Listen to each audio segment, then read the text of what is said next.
the first topic that I would like to touch on is relative age effect.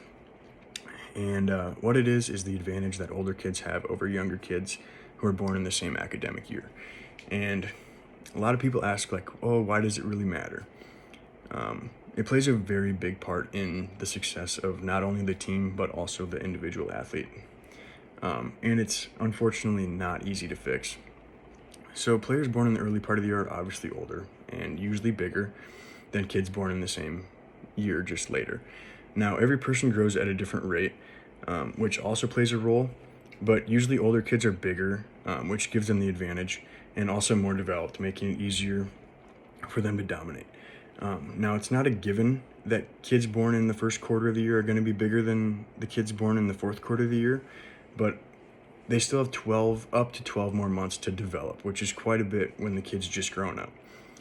And by develop, I mean just bigger, faster, stronger. It doesn't mean they're going to be killer athletes when they grow up, but they will usually dominate youth sports just because of size.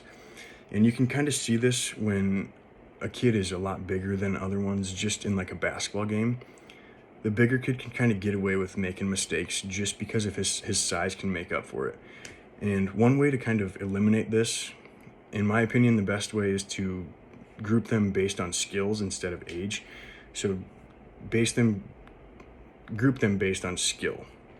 You can go anywhere from 1 to 2 years apart. Just kind of put all the people of the same skill in the same group, and then slowly kind of work it in, so they get more familiar, and then they can kind of grow off everybody else when they start mixing groups. The next topic I'd like to touch on is contextual interference, and that's the interference from the context in which tasks are organized. And the more unpredictable something is, the more interference there is. And you can add interference to anything based on practice.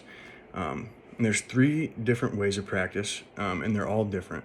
There's block practice, which is repetitive and predictable, and that's kind of like shooting 20 free throws in a row, and then shooting 10 3-pointers, and then 10 layups, 20 free throws.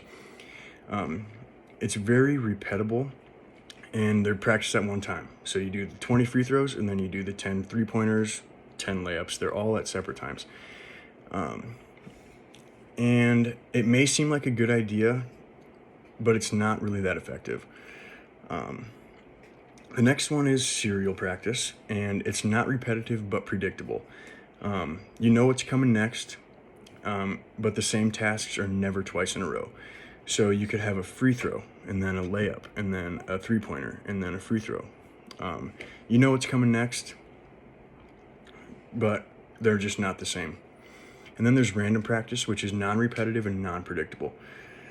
You just switch from task to task randomly, so like in an A, C, E, D order, they're just random. So you could do all around the world, or kind of shoot a free throw and then just run around anywhere and shoot from anywhere. That's going to be a random practice. Or hitting range balls on the golf course and picking out a different flag to hit at every time. That's going to be random practice. And it is proven that random practice is actually better for learning, and the reason for that is there's more interference, which makes them focus more.